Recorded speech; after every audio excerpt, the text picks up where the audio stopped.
नीतीश के लिए समर्थकों की पुकार। नीतीश कुमार जैसा हो, देश का पीएम जैसा हो, नीतीश कुमार जैसा हो। नीतीश का पीएम पद से इनकार करने में ही दिलचस्पी है, उसके अलावा अपने लिए कोई चीज नहीं है। इच्छा, सब इच्छा है पूरे देश के लिए, जान लें। रणभेरी से पहले सजा रण का मैदान।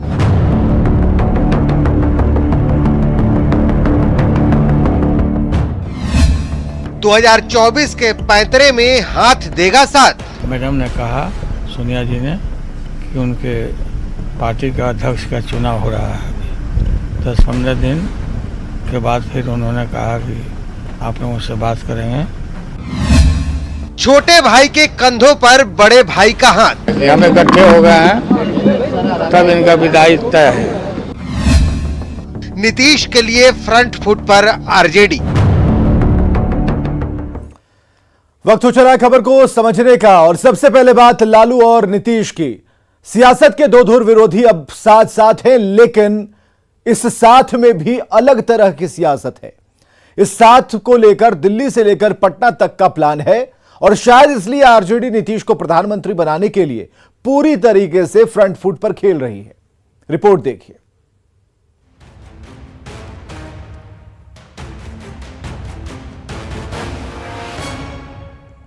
आरजेडी अब नीतीश कुमार को पीएम बनाने के लिए फ्रंट फुट पर आ चुकी है। आरजेडी के राष्ट्रीय अध्यक्ष लालू प्रसाद का साफ साफ कहना है कि वो नीतीश के साथ मजबूती से खड़े हैं। नीतीश कुमार और हमारे पार्टी का जो मिलन हुआ, ये उदाहरण है कि हम इकट्ठे हो गए हैं, तब इनका विदाई तय है। इसलिए हम पर भरोसा किया है पार्टी के लोगों ने, तो उनके भरोसा को तोड़ने नहीं देंगे। आरजेडी के प्रदेश अध्यक्ष जगदानंद सिंह ने तो लालू से भी 2 कदम आगे की बात कह दी है। जगदानंद सिंह ने नीतीश कुमार को प्रधानमंत्री पद का उम्मीदवार बता दिया है। आरजेडी के प्रदेश अध्यक्ष जगदानंद सिंह ने वो सारे कारण भी गिना दिए कि क्यों नीतीश कुमार को पीएम पद उम्मीदवार होना चाहिए। समाजवादी साथियों में से एक आज वरिष्ठतम बचे हैं, तो समाजवादियों के हाथ में इस देश का परिवर्तन रहा है। कभी भी जब भी वो उठ खड़े हुए तो देश में परिवर्तन हुआ, और फिर से बिहार उठ खड़ा हुआ है और पूरा राष्ट्र बिहार की तरफ देख रहा है। लालू प्रसाद जी की तरफ से, नीतीश कुमार बिहार की तरफ से आज इस बड़े ओहदे पर भारत को संभालने वाले पद के उम्मीदवार हैं। आरजेडी के नेता बार बार नीतीश कुमार को पीएम पद का उम्मीदवार बता रहे हैं, लेकिन खुद नीतीश कुमार की माने तो वो पीएम पद के उम्मीदवार नहीं है। यूपी से चुनाव लड़ने जा रहे हैं लोग। नहीं, हम ऐसा तो कुछ नहीं। यूपी से चुनाव लड़ने जा रहे हैं लोग। नहीं, हम ऐसा तो कुछ नहीं। जेडीयू के राष्ट्रीय अध्यक्ष ललन सिंह भी बार बार इस बात को दोहराते रहे हैं कि नीतीश कुमार पीएम पद की दौड़ में नहीं है। अब सवाल है कि जब नीतीश खुद को पीएम पद की रेस में नहीं मानते, नीतीश की पार्टी उन्हें पीएम पद की रेस में नहीं मानती, फिर आरजेडी के नेता उन्हें पीएम पद की रेस में शामिल क्यों करा रहे हैं? क्यों आरजेडी नीतीश कुमार को पीएम पद का उम्मीदवार बनाने पर आमादा है? बीजेपी नेताओं की माने तो आरजेडी की ये बैटिंग नीतीश के लिए नहीं बल्कि तेजस्वी के लिए है। आरजेडी के नेता चाहते हैं कि नीतीश केंद्र में जाएं और तेजस्वी को बिहार का सीएम बनाएं। लालू प्रसाद यादव जी अपने बेटा को मुख्यमंत्री बना करने के लिए श्री नीतीश कुमार को प्रधानमंत्री बना रहे हैं। आरजेडी के नीतीश प्रेम की वजह चाहे जो भी हो, लेकिन एक बात तो सच है ही कि तेजस्वी 2020 में सीएम बनते बनते चूक गए थे, जिसकी कसक आरजेडी नेताओं के अंदर अब भी है। न्यूज़ 18 के लिए दिल्ली से अमितेश सिंह के साथ पटना से शैलेंद्र कुमार की रिपोर्ट। खबर समझिए कि आरजेडी नीतीश को क्यों प्रधानमंत्री बनाना चाहता है। 2024 के लिए नीतीश कुमार की नजर दिल्ली पर है, और पिछले 15 दिन में नीतीश 2 बार दिल्ली का दौरा कर चुके हैं। 10 से ज्यादा नेताओं से मुलाकात कर चुके हैं, तो जाहिर है कि नीतीश दिल्ली जाएंगे तो बिहार की कुर्सी तेजस्वी संभालेंगे। यहां मतलब यह साफ हो जाता है कि नीतीश कुमार और लालू प्रसाद एक दूसरे के लिए अब राजनीति कर रहे हैं। लालू बिहार में तेजस्वी को कमान सौंपना चाहते हैं। बिहार में आरजेडी 79 सीटों के साथ सबसे बड़ी पार्टी है। जेडीयू के पास केवल 45 विधायकों की ताकत है और ऐसे में लालू नीतीश की सियासत के पीछे तय फॉर्मूला भी हो सकता है। नीतीश ने भी पिछले दिनों तेजस्वी को आगे बढ़ाने का इशारा किया था। लालू प्रसाद यादव एक बार फिर आरजेडी के राष्ट्रीय अध्यक्ष चुन लिए गए और इसकी औपचारिक घोषणा 9 अक्टूबर को राष्ट्रीय कार्यकारिणी की बैठक और 10 अक्टूबर को नेशनल काउंसिल की बैठक में की जाएगी। सवाल है कि जब तेजस्वी पार्टी का सारा कामकाज देख ही रहे हैं, फिर लालू को राष्ट्रीय अध्यक्ष बनाने के मायने क्या हैं?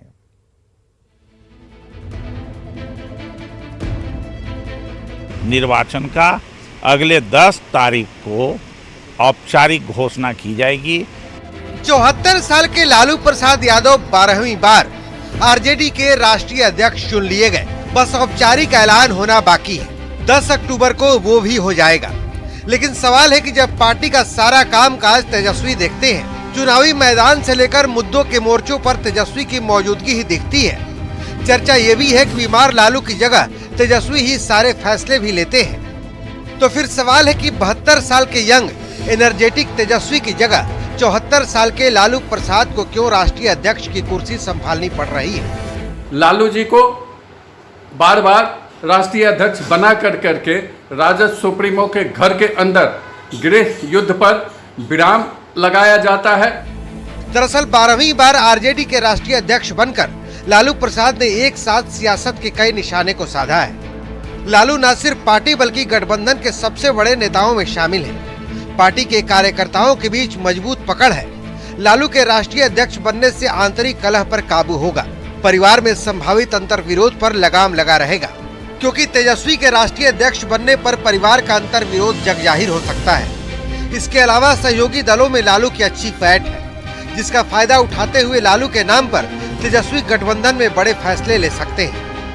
लेकिन इस सच्चाई को जरूर स्वीकार कर लेना चाहिए कि आरजेडी के एक एक कार्यकर्ता के दिल में लालू प्रसाद यादव जी का जो सम्मान है वो दूसरे किसी नेता का नहीं है। लालू प्रसाद की आवश्यकता है और लालू प्रसाद जैसे कद वाले नेता के अध्यक्ष होने से न सिर्फ राष्ट्रीय जनता दल बल्कि जो सामाजिक न्याय और धर्मनिरपेक्षता की विचारधारा है उसको मजबूती मिलेगी। लालू प्रसाद सियासत के माहिर खिलाड़ी हैं, लेकिन उनकी नई पारी और ये नया दाव कितना कारगर होता है, इस पर सबकी नजर रहेगी। न्यूज़ 18 के लिए दिल्ली से अमितेश सिंह और पटना से रवि एस नारायण की रिपोर्ट। खबर समझिए कि आरजेडी के तेजस्वी युग में लालू की ही पार्टी सुप्रीमो क्यों है। लालू प्रसाद 12वीं बार पार्टी के अध्यक्ष बनेंगे और आरजेडी की स्थापना के बारे में अगर हम आपको बताएं तो 1977 में इसकी स्थापना हुई इस पार्टी की, और तब से इसके राष्ट्रीय अध्यक्ष लालू प्रसाद ही हैं। शुरू से ही लालू प्रसाद के नेतृत्व में आरजेडी चली है। समर्थक आज भी भावनात्मक रूप से लालू से जुड़े हैं। लालू ही पार्टी में सर्वमान्य चेहरा है। लालू के राष्ट्रीय अध्यक्ष बनने से आंतरिक कलह पर काबू होगा। परिवार में संभावित अंतर्विरोध पर लगाम लग सकेगा और लगा रहेगा। तेजस्वी को कमान सौंपने से पार्टी और परिवार में अंतर्विरोध हो सकता है। लालू के नाम पर तेजस्वी गठबंधन में बड़े फैसले ले सकते हैं। आगे बढ़ते हैं, बात करेंगे पीएफआई पर प्रहार की। तो भारत में पीएफआई का खेल खल्लास करने के लिए केंद्र सरकार ने बड़ा एक्शन लिया। अगले 5 सालों के लिए पीएफआई और उनके 8 सहयोगियों को बैन कर दिया गया है। तो जाहिर है कि यह देश की सुरक्षा से जुड़ा मामला है, लेकिन हैरानी की बात है कि पीएफआई बैन से विपक्ष बेचैन है। पीएफआई पर 5 साल का बैन।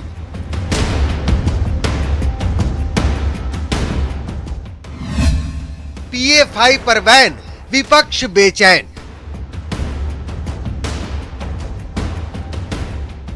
केंद्र सरकार ने पॉपुलर फ्रंट ऑफ इंडिया यानी पीएफआई के खिलाफ कड़ा एक्शन ले लिया है। पीएफआई और उसके 8 सहयोगी संगठनों पर 5 सालों के लिए प्रतिबंध लगा दिया है। सुरक्षा एजेंसियों के कान तब खड़े हुए थे जब बिहार के फुलवारी शरीफ से भारत को 2047 तक इस्लामिक राष्ट्र बनाने के मिशन 2047 का राज खुला था। पीएफआई मामले का उद्भेदन पटना के फुलवारी शरीफ से हुआ। पटना पुलिस ने फुलवारी शरीफ में जो इनपुट मिले थे उसके आधार पर पीएफआई के पूरे जो नापाक मंसूबे थे उसका न सिर्फ खुलासा किया बल्कि मिशन 2047 को भी क्रैक किया। पीएफआई पर प्रहार के बाद विपक्षी दलों के पेट में दर्द होने लगा है। पीएफआई पर एक्शन पर फौरन लालू यादव ने प्रतिक्रिया देते हुए पीएफआई की तरह आरएसएस पर भी बैन लगाने की मांग कर दी। पीएफआई का जांच हो रहा है और पीएफआई के तरह जितने भी संगठन हैं इंक्लूडिंग आरएसएस, इस सब पर प्रतिबंध लगाइए, एकरूपता लगे, दिखने को लगे।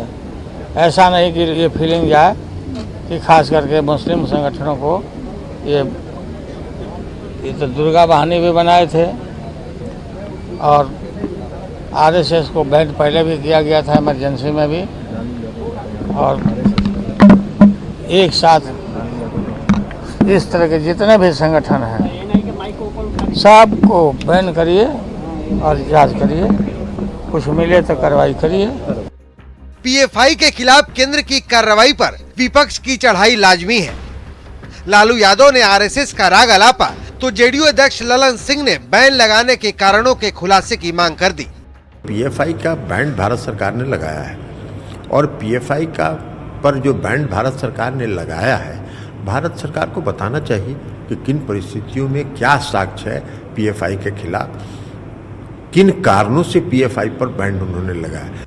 केंद्र सरकार के फैसले पर सवाल उठाने वाले ललन सिंह को केंद्रीय गृह मंत्रालय की ओर से जारी अधिसूचना की इस कॉपी को जरूर पढ़ लेना चाहिए, जिसमें पीएफआई को क्यों प्रतिबंधित किया गया इसकी वजह साफ साफ बताई गई है। अधिसूचना में कहा गया है कि पीएफआई के Islamic state of Iraq and Syria जैसे आतंकी संगठनों के साथ संबंधों के भी कई मामले सामने आए हैं। अधिसूचना में दावा किया गया है कि पीएफआई और उसके सहयोगी या मोर्चे देश में असुरक्षा की भावना फैलाकर एक समुदाय में कट्टरता को बढ़ाने के लिए गुप्त रूप से काम कर रहे हैं, जिसकी पुष्टि इस तथ्य से होती है कि पीएफआई के कुछ कार्यकर्ता अंतर्राष्ट्रीय स्तर पर सक्रिय आतंकवादी संगठनों में शामिल हुए हैं। विपक्ष चाहे जो कहे, पीएफआई के खिलाफ केंद्र के फैसले को बीजेपी ने देश की सुरक्षा के लिए बेहद जरूरी बताया है। यही महागठबंधन है जो बिहार में पीएफआई को अपना नैतिक समर्थन दे रहा है, उनको बचाने का काम कर रहा है। राष्ट्रीय जनता दल के एक बड़े नेता श्री शिवान तिवारी, वो पीएफआई के कुछ वॉलंटियर्स ने जब पाकिस्तान जिंदाबाद का नारा लगाया महाराष्ट्र के अंदर, तो उसका समर्थन कर रहे थे। कह रहे हैं शिवान तिवारी कि वो अपना विरोध प्रकट कर दिए। भी विरोध प्रकट करने का एक तरीका है। शिवान तिवारी पर तो और सेडिशन का केस चलना चाहिए। सवाल उठता है कि अगर लालू यादव वोट बैंक की राजनीति करने के लिए, सीमांचल के मुट्ठी भर वोट के लिए, यदि देश की एकता, अखंडता और देश में देशभक्ति से जुड़े हुए संगठन के साथ एक ऐसे आतंकवादी संगठन की तुलना करते हैं, तो मुझे लगता है कि सत्तावादी राजनीति इस देश को तोड़ देना चाहिए। जाहिर है पीएफआई पर बैन देश की सुरक्षा से जुड़ा मसला है। सरकार ने यूएपीए यानी आतंकवाद निरोधी कानून के तहत पीएफआई पर बैन लगाया है। न्यूज 18 के लिए दिल्ली से अमितेश सिंह और पटना से आनंद अमृतराज के साथ अमित कुमार की रिपोर्ट। तो पीएफआई पर बैन लग चुका है। अब समझिए कि पीएफआई क्या है और बैन लगने के बाद आगे क्या होगा। पॉपुलर फ्रंट ऑफ इंडिया यानी पीएफआई का गठन 2007 में हुआ। दक्षिण भारत के 3 मुस्लिम संगठनों का विलय करके पीएफआई बना था। पीएफआई का दावा है कि इस वक्त देश के 23 राज्यों में संगठन सक्रिय है। कई हिंसक घटनाओं को लेकर पीएफआई पर आरोप लगते रहे हैं। पीएफआई का नाम फुलवारी शरीफ मॉड्यूल में भी सामने आया और 2012 से ही अलग अलग मौकों पर इस संगठन पर कई तरह के आरोप लगते रहे हैं। कई बार इसे बैन करने की मांग हो चुकी थी। पीएम के पटना के दौरे के दौरान भी साजिश का पता था। अब आप यह समझिए कि इस बैन का असर क्या होगा। अब पीएफआई यानी कि पॉपुलर फ्रंट ऑफ इंडिया अब एक्टिव नहीं हो पाएगा। सरकार के एक्शन के बाद वो ना तो अब कोई कार्यक्रम आयोजित कर सकता है और ना ही उसका कोई ठिकाना यानी कि दफ्तर होगा। वो ना तो किसी से फंड ले सकता है, न अपने नेटवर्क को मजबूत करने के लिए कोई सदस्यता अभियान चला सकता है। कुल मिलाकर पीएफआई अब किसी भी तरह की गतिविधि में शामिल नहीं हो सकता और सरकार के इस एक्शन से टेरर लिंक कमजोर पड़ जाएगा। अब आप जानिए कि जिस आरएसएस पर बैन लगाने की मांग विपक्ष कर रहा है, उसका देश में कितना बड़ा योगदान है। योगदान यह है कि 1947 में कश्मीर में शरणार्थियों के लिए 3000 से ज्यादा राहत कैंप लगाए। 1962 के युद्ध में बॉर्डर पर जाकर जवानों की मदद की। गुरु गोलवलकर की कोशिश से कश्मीर का भारत में विलय हुआ। 1965 के युद्ध में दिल्ली में यातायात व्यवस्था संभाली। दादर नगर हवेली और गोवा के भारत विलय में अहम भूमिका इनकी थी। आपातकाल में आंदोलन और विपक्ष को एकजुट कर जनता पार्टी का गठन हुआ।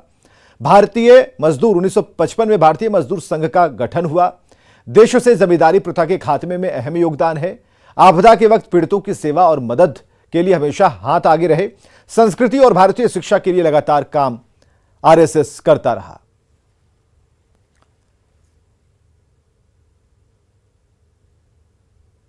तो देश के लिए आरएसएस ने जो बड़े काम किए, 10 बड़े काम, ये हम आपको दिखा रहे हैं कि एक से बढ़कर एक, राष्ट्र की रक्षा के लिए, सुरक्षा के लिए और राष्ट्र की व्यवस्था को मजबूत करने के लिए। अब वो खबर जो 80 करोड़ लोगों के लिए राहत लेकर आई है। कोरोना काल में शुरू हुई गरीब कल्याण अन्न योजना सितंबर के बाद भी जारी रहेगी।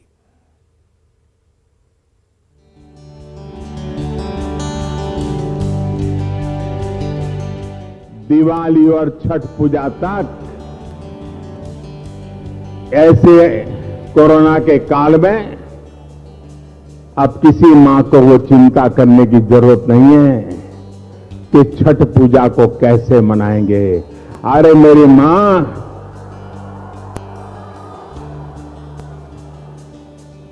अरे तुमने इस तुम्हारे बेटे को दिल्ली में बिठाया है, क्या वो तुम्हारी छठ पूजा की चिंता नहीं करेगा? जाहिर है इस साल भी बिहार के 8 करोड़ से ज्यादा लोग प्रधानमंत्री गरीब कल्याण अन्न योजना का लाभ उठा सकेंगे। सितंबर महीने के बाद भी 5 किलो फ्री राशन प्रति व्यक्ति मिलता रहेगा। केंद्र सरकार ने पीएम गरीब कल्याण योजना को 3 महीने और बढ़ा दिया है। मंत्रिमंडल ने प्रधानमंत्री जी की अध्यक्षता में प्रधानमंत्री गरीब कल्याण अन्न योजना को अगले 3 महीने के लिए मंजूरी दी है, उसके विस्तार के लिए मंजूरी दी है।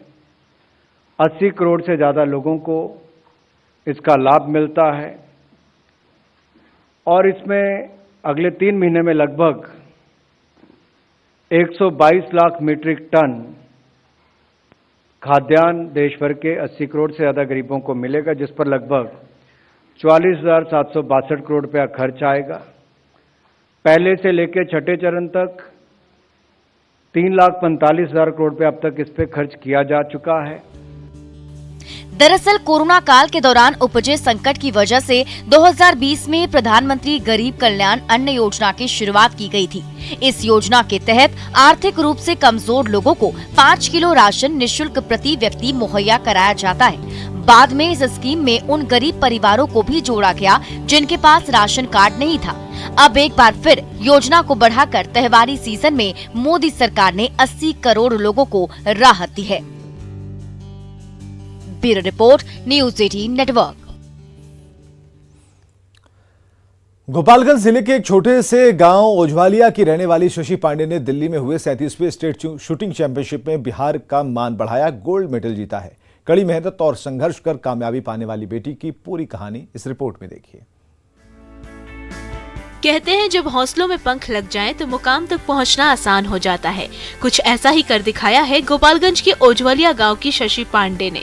इन्होंने 37वें स्टेट शूटिंग चैंपियनशिप में गोल्ड मेडल जीता है। लेकिन शशि के शूटिंग में गोल्ड मेडल जीतने तक का सफर आसान बिल्कुल भी नहीं था। अपनी डेडिकेशन और मेहनत की बदौलत शशि अब तक दर्जनों मेडल जीत चुकी हैं और अब तैयारी नेशनल शूटिंग चैंपियनशिप की है। शशि की सफलता से उनके माता पिता काफी खुश हैं। उन्होंने सरकार से शशि जैसी ही टैलेंटेड बेटियों की मदद करने की अपील की है ताकि बेटियां भी नेशनल और ओलंपिक गेम खेलकर देश का नाम रोशन कर सके। शशि पांडे पिछले कुछ सालों में दर्जनों मेडल जीत चुकी हैं और अब तैयारी नेशनल शूटिंग चैंपियनशिप की कर रही हैं। शशि पांडे का संघर्ष जारी है, उनका सपना देखना जारी है। बस सरकार सोई है, वह जाग जाए तो बिहार की ये बेटी देश ही नहीं दुनिया भर में कमाल दिखा देगी।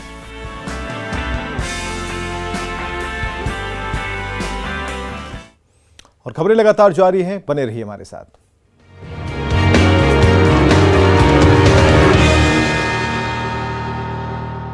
किसी तरह भीड़ से